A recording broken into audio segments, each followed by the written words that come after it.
Hear that? Believe it or not, summer is just around the corner. Luckily, Armor All, America's most trusted auto appearance brand, has what your car needs to get that perfect summer shine. Plus, now through May 31st, we'll give you $5 for every $20 you spend on Armor All products. That means car wash pods, protectant, tire shine, you name it. Find out how to get your $5 rebate at armorall.com. Armor All, less work, more clean. Terms apply. Conservative. Constitutional. It's the Andrew Cooperrider Show, keeping you informed on what's going on right here in Kentucky.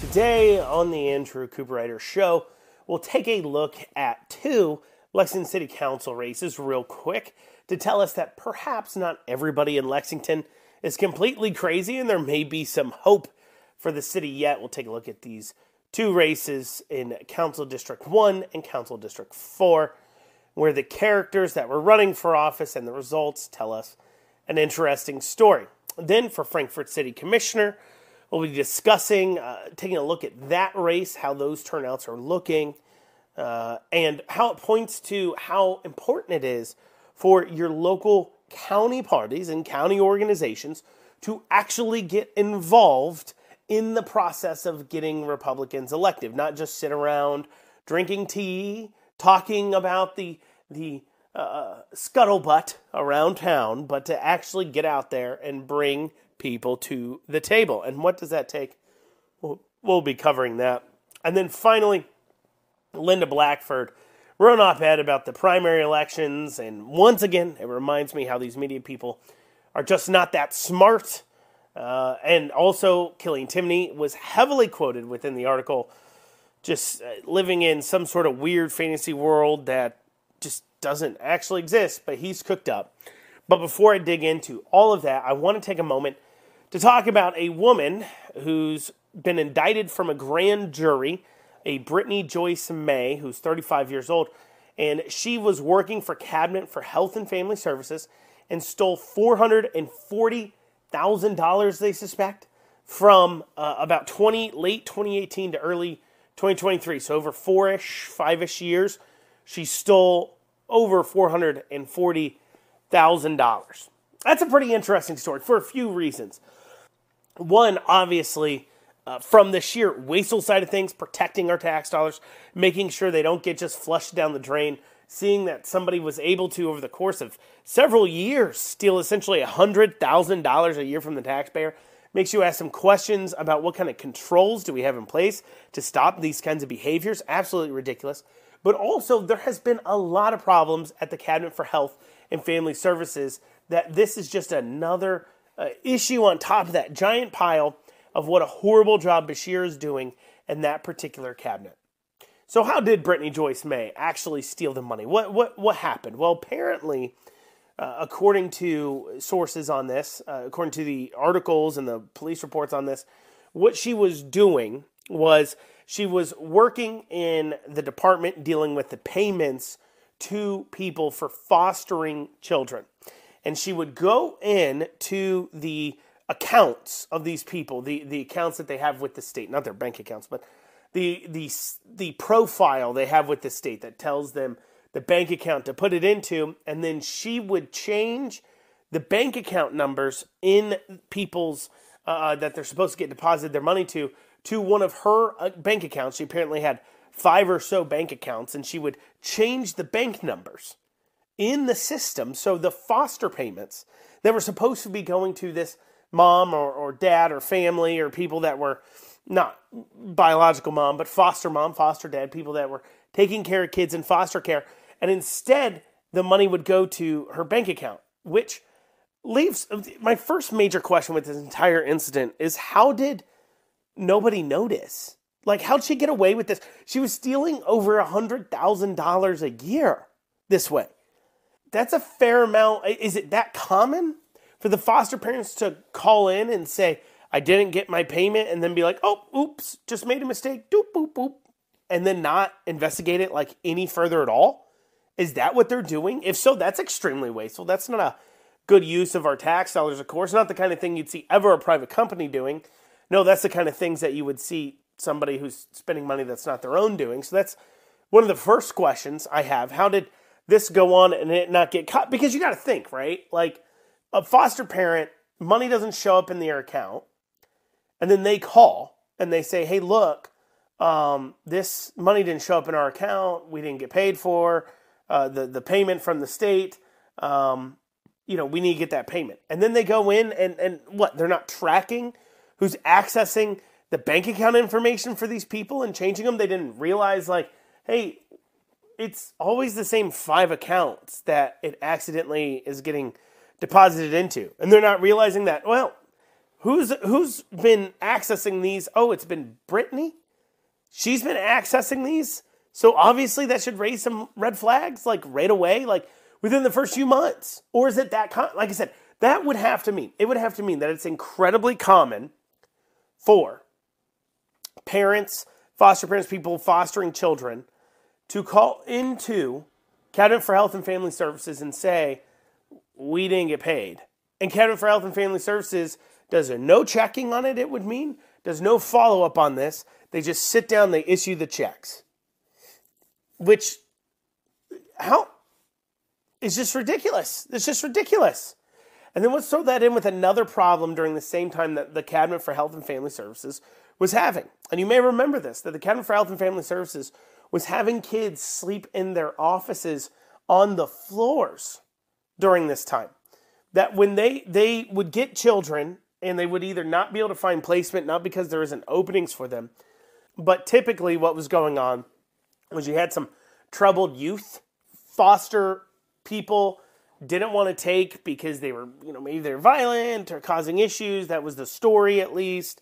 And so what they would do is they would bring these kids in, and sometimes they'd put them in hotel rooms for a couple of days, and then they would have somebody from Cabinet for Health and Family Services like watch over them, which is, kind of uncomfortable, right? I mean, adult alone in the hotel room with a kid that isn't theirs, it's kind of strange.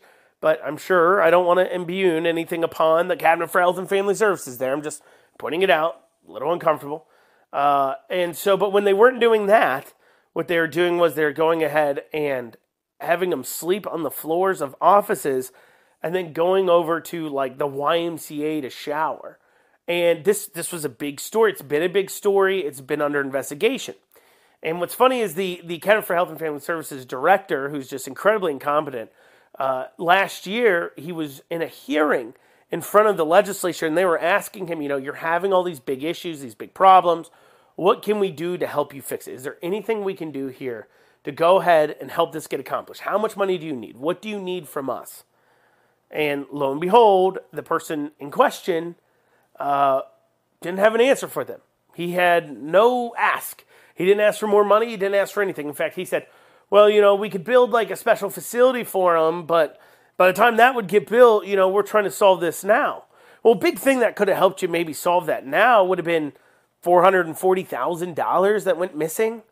You could buy a house for some of these kids to stay in with one of these, because you already have somebody from Cabinet for Health and Family Services staying with these kids. Instead of having them sleep on the office, instead of having them stay in hotel rooms, maybe buy a house and have that be the temporary lodging until they find more permanent lodging. You could do that for $440K. You might even be able to buy 2, depending on where they are and areas that they were in. And it just points to what a tire fire the Cabinet for Health and Family Services has been under Beshear. So you've got this issue now with this Brittany Joyce May getting away with stealing literally hundreds of thousands of dollars, over $100,000 a year, from Cabinet for Health and Family Services by just simply changing the bank account that people had for their direct deposit for their foster care payments. Got away with it for years. You've got kids sleeping on the floors of offices, showering at YMCAs. You've had issues in the Department of Juvenile Justice. I mean, if I've said it 10 times, I haven't said it enough. The Beshear administration hates children. They clearly hate children. I mean, the inability for them to even take these things remotely seriously and to put policies in place that protect children, absolutely out of control. Well, coming up after this, we'll talk about a couple of City of Lexington, City Council races that are of interesting note to the rest of the state does point to, too, that maybe the city of Lexington isn't completely lost. We'll have that after this short break. And you're back with the Andrew Cooperrider Show. So we've talked about the state level races and the state senate and the state house races, and we spent a little time on the presidential primary outcomes and what that points to for Kentucky. But one thing I want to hit upon, two interesting stories here, deals with first Lexington City Council race District 1. Now, for those of you who are unaware, District 1's current person representing them is Tanya Fogel, who got about 40% of the vote in last week's primary. Now, for those of you unaware, the city of Lexington runs their city council this way. All places do it completely differently, right? And because we're going to talk about another city council, but the way the city of Lexington does it is they've got district positions, and there's 12 of them, and they run it every 2 years. And if more than 2 people sign up to run for district city council positions, there's a primary, and then the top 2 vote getters move on to the general election, right? And so some places do it differently, but just how Lexington does it, they've got 15 city council members, 3 are at large. Those 3 at large are elected every 4 years. The biggest at-large vote getter is the vice mayor. The person who gets the most votes out of at-large becomes the vice mayor. In this case right now, it's Dan Wu. And so if they have a primary on at-large, for an example, if more than 6 people sign up to run for at-large, they'll have a primary. The top 6 vote getters move on. So basically, they're just eliminating it down to double whatever open positions there actually are in the primary. And these are, in Lexington, too, city council is non-partisan. So, some of you, though, may remember Tanya Fogel, the current office holder, as the city councilwoman in Lexington who lost her mind in the AT&T store. We covered this at length on the Andrew Cooperrider Show. You can head on over to theandrewshow.com. Once again, that's theandrewshow.com. Check out the episode that is Police versus Politicians, where we break down the audio from the police body camera from that incident with Tanya Fogel, where you hear just how she behaved herself. And the problem is before this footage came out, she was claiming that she was obviously a victim. She was like, no, they came after me because she's black, just so you know, because I'm a black woman and they hate me and blah, blah, blah. And obviously that wasn't why the police went after her. They went after her because she was trespassing. She'd gone into an AT&T. She was acting a fool. Police got called because she wouldn't leave. The police told her to leave, and she's literally sitting there telling them, give me 5 minutes, 5 minutes. I want 5 minutes. Leave me alone. Just give me a few minutes, and then I'll leave, which that's not how it works, right, when the police show up. And so she claimed she was a victim in all this. And I said at the time, Tanya Fogel, you better be really careful about what you're saying, because obviously body cam footage of this exists that will bust out into the mainstream here. People will look at it. And if anything you've been saying is wrong, you're proven wrong, it's going to make you look foolish. And obviously the footage came out and it made her look foolish. So much so that she went on to even claim that the Lexington Police Department, first, her charges got dismissed with an agreement saying that the police did nothing wrong in arresting her. And so right after the case got dismissed, the police released the body cam footage. Now, the reason why they did that is because there was media inquiries already for that body cam footage. So they had to release it. There's already open records reports. And their only reasoning for not releasing the body cam footage before was that, well, this is an ongoing case, an ongoing investigation.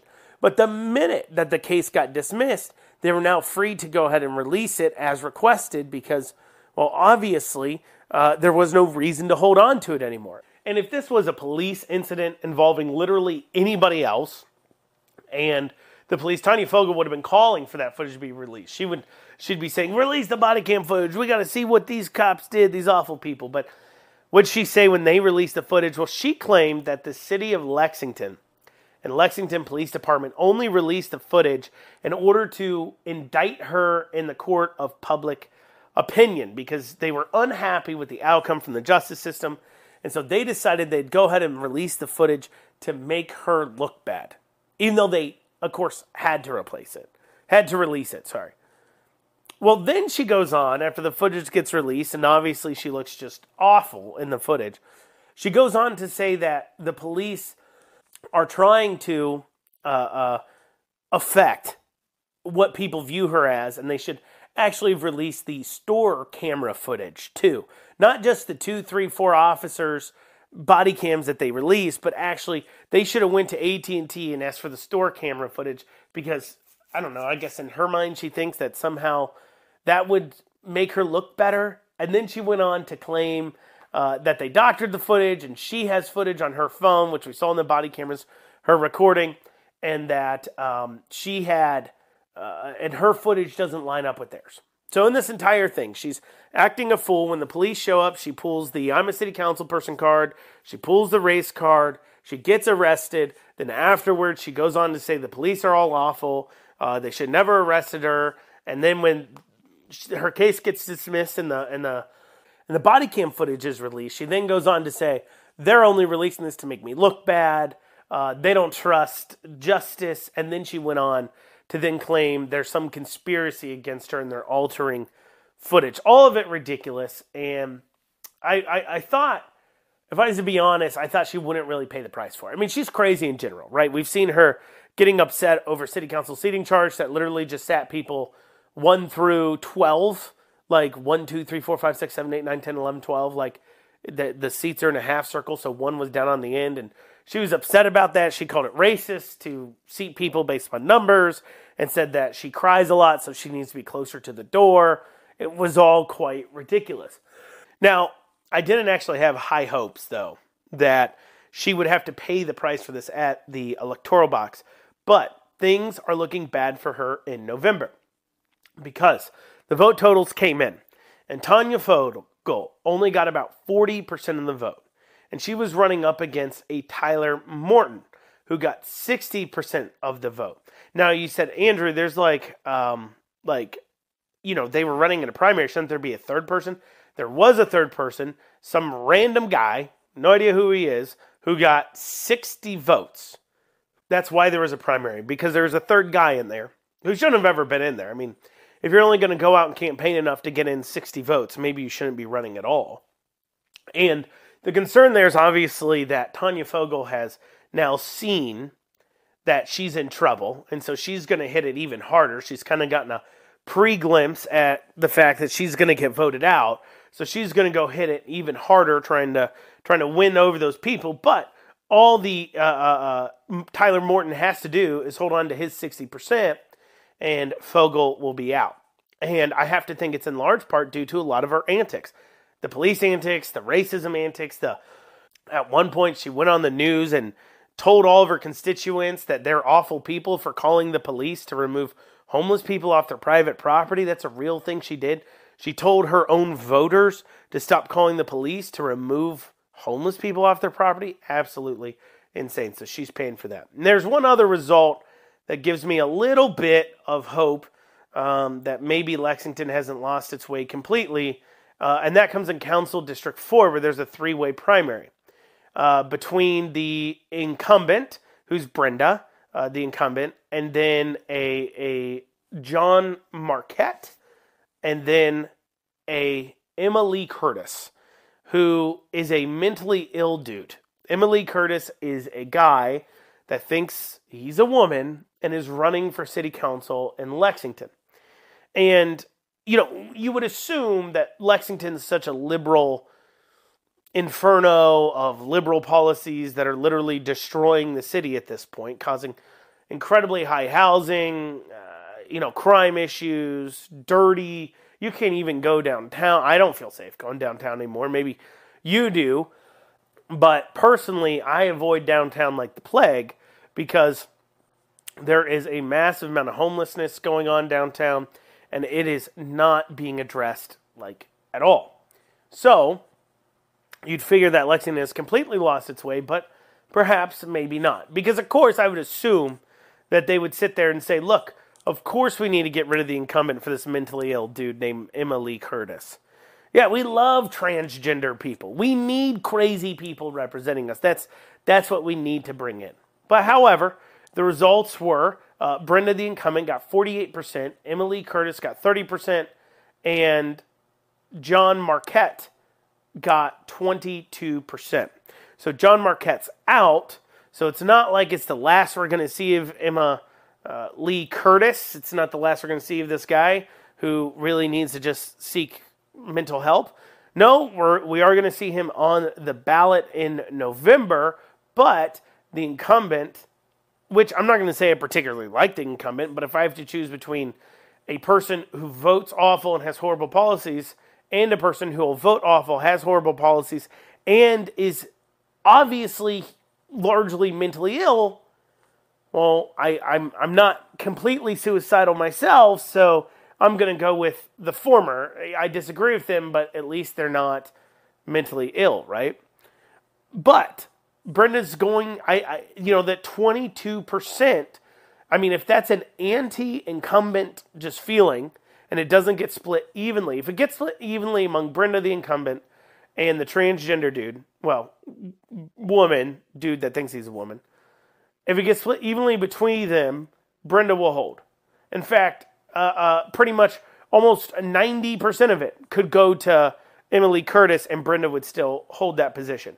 However, if that 22% just gets completely dumped into Emily Curtis's pot, well, then he'll end up winning that seat. So you do wonder if Lexington is going to completely be suicidal and electing a mentally ill person. Real quick, there is an interesting story with the Frankfort City Commission race that deals with the ability of local parties that need to get active if they want to make a difference. You need to get active if you want to make a difference.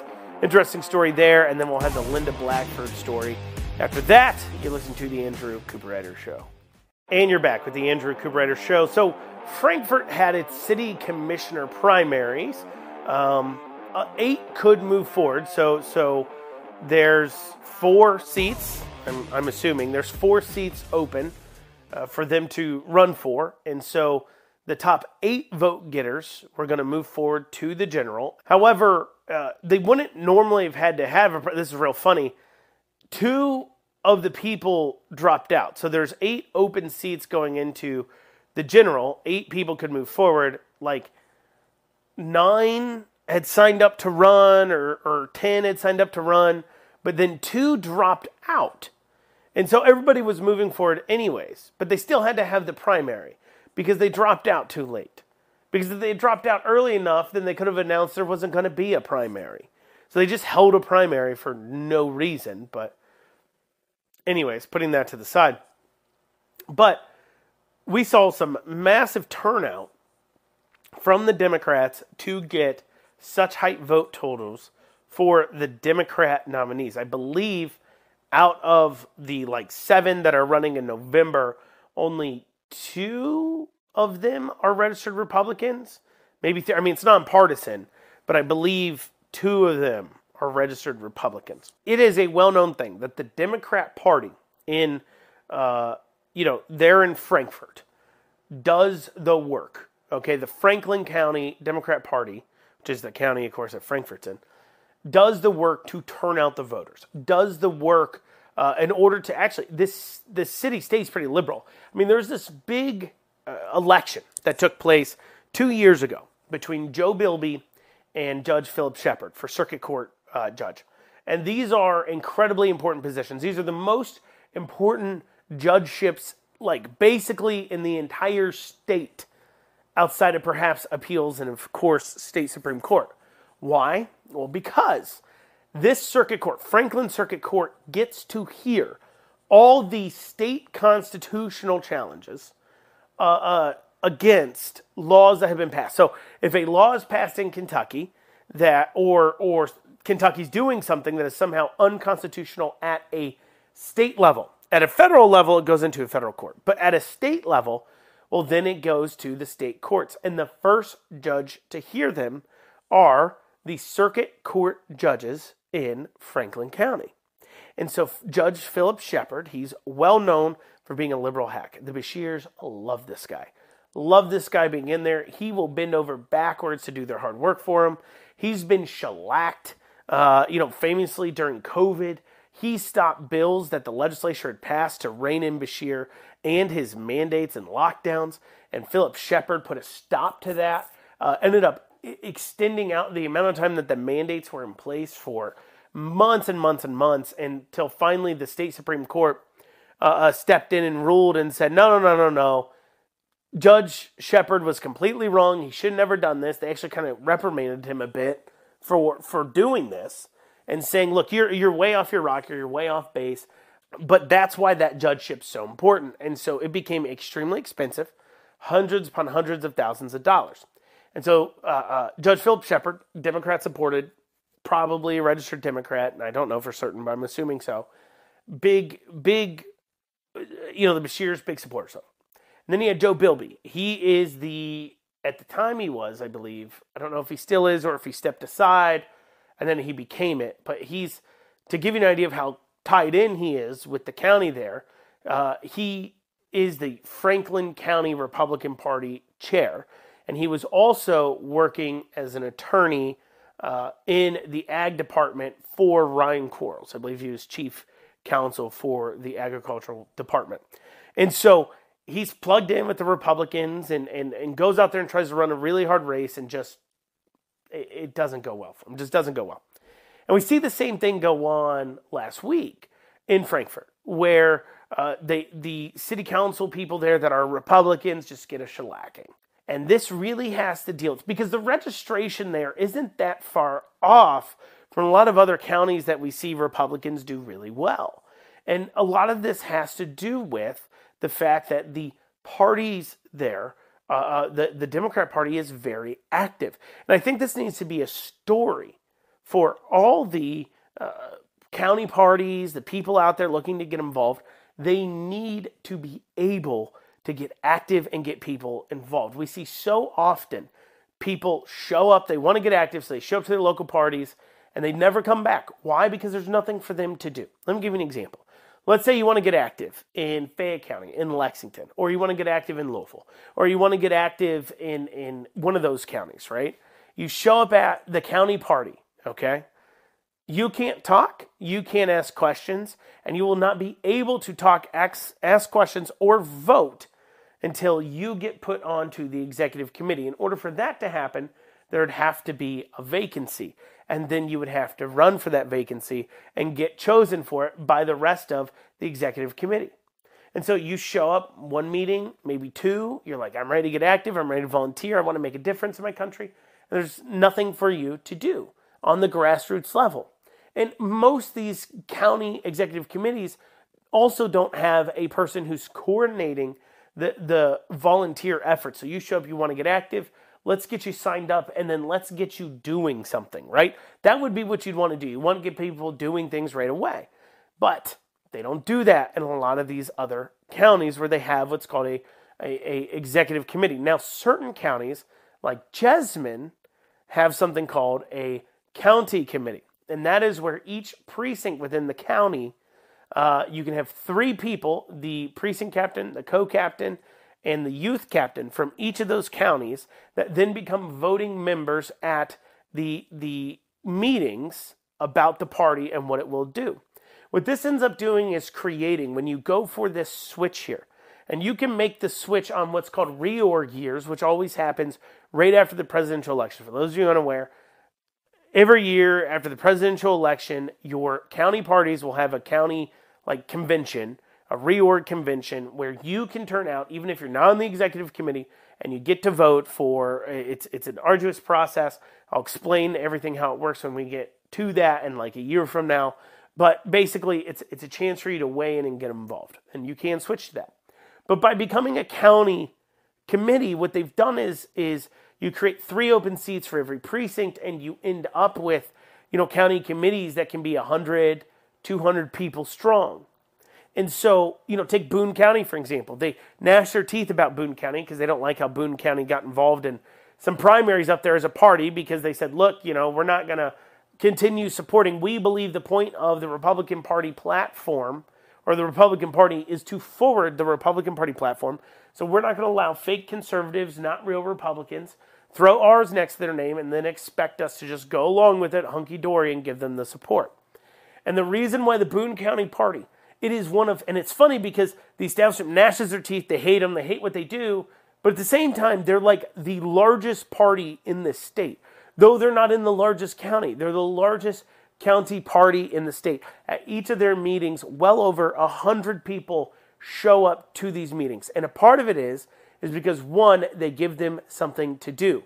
They have the monthly meetings, people weigh in, they have educational moments too. It's not just a chance for you to get the local tea, right, to get the local gossip, but it's actually learning opportunities. They talk about what they've seen happening at places like the school board meetings and the city council and the county magistrates. They actually have updates on what's going on to help you stay informed on what's going on in the county. But also, if you show up to 2-3 meetings, you can get added onto the county committee, and now you have the ability to vote and be a voice and kind of continue there. So it's a way of grabbing a hold of people when they come in and getting them involved, and then at the same time, you're able to deliver that. Now, it just so happens, though, that when these parties start to get big and they have a lot of people involved in volunteering, they tend to go much farther to the quote-unquote right, to become conservative, or as you know, the establishment media likes to call them, liberty side of things. The reason why is because the parties that people actually want to show to,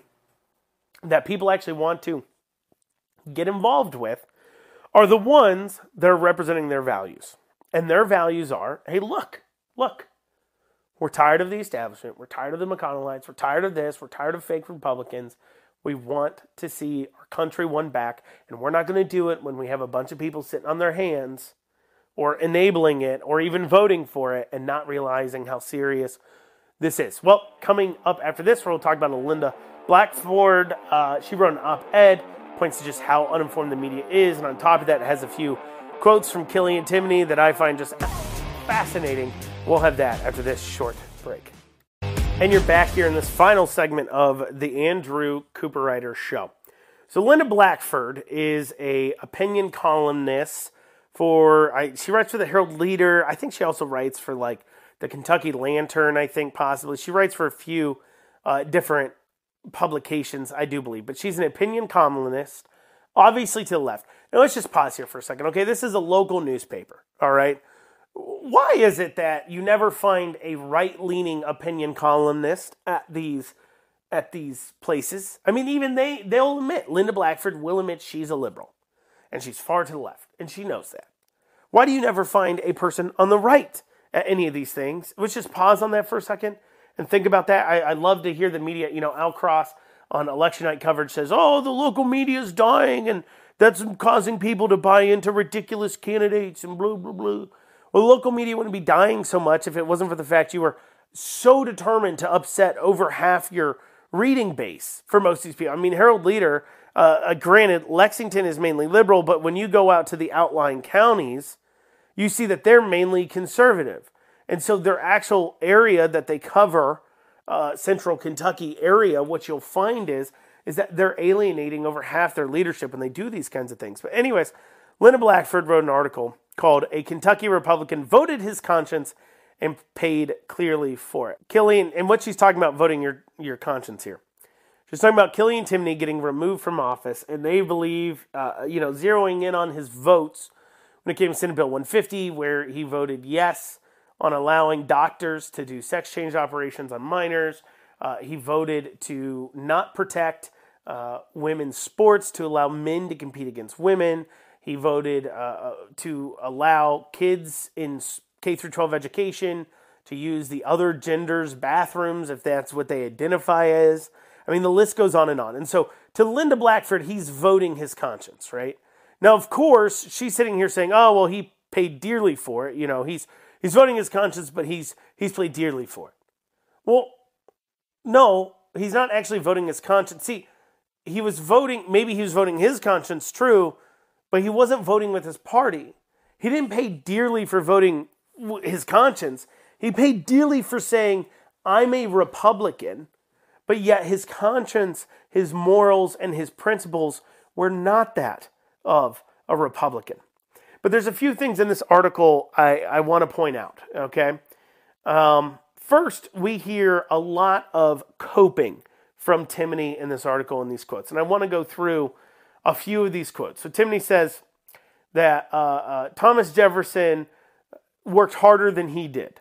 That it sounds like, this is a quote now from Killian Timoney, that sounds like I'm making excuses, but when he had time to start knocking on doors in October, and Jefferson was relentless with it.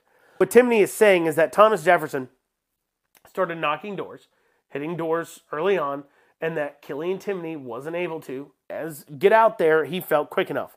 Now, of course, Killian Timoney is ignoring the fact that Killian Timoney hired door knockers to cover the district for him. And, I'm pretty good friends with Thomas Jefferson. I also saw what was going on in the Killian Timoney race, and I paid somewhat attention to what was going on. And, obviously how the money was spent and the action I was seeing on the ground. I live in Lexington.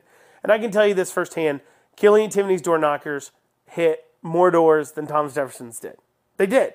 So Killian Timoney's saying, well, he just outworked me. Well, Thomas Jefferson worked very hard and maybe personally outworked Killian Timoney. Killian Timoney did have an army of campaign workers and staffers that, it's hard for one man to compete with. So he's already, we can tell, he's sitting here trying to find reasons to explain why he lost. But in his attempt to cope, he says, he goes on to make what is probably one of the craziest claims ever. Okay, here's a quote, quoting now from the article. The larger issue is one of the ways that politics works today. Timoney was a well-funded by establishment Republican groups, but Jefferson had the backing of such special interest groups as the Family Foundation and the Jessamine County Republican Party. Just pause right there for Lyndon Blackford. Special interest groups like the Jessamine County Republican Party. So now the Republican Party is a special interest group to Lyndon Blackford? The Republican Party, whose entire role is to elect Republicans that honor their platform. And that's a special interest now? That's a weird way to kind of spin this, right? But why is she going there? Why is she trying to say that? Well, he had the backing of these special interest groups like Family Foundation, Jessamine County Republican Party. Why is she saying that? Well, she's trying to back up the comments that Timoney goes on to make. This is what he says. He says, the Family Foundation has made no bones about not wanting me in the General Assembly ever. The special interest groups are one of the dangers to America, and they are the ones who get to take over the definition of who a person is, and that's problematic. So he says that the special interest groups get to take over the definition of who a person is. Well, first, these special interest groups in this election specifically ran mailers, ads, pieces, specifically about your voting record. You defined who you were with your voting record. First, let me make that very, very clear. But to go on to quote Timoney even more, and quote from the article now, Timoney said he doesn't know what his political future holds, but he'll spend the remainder of the year educating people on dark money, special interest groups, and misinformation. I think voters are being manipulated, and I want to become a voice of reason, he said. If I was back in the classroom teaching government about how a bill becomes a law, it'd be a very different lesson plan these days. Well, first, Killian Timoney, if you're teaching kids how a bill becomes law, the lesson plan that you originally taught wasn't even accurate to begin with. Anybody who slightly gets involved with politics, even well before this, would tell you that that isn't accurate. Here's the other thing.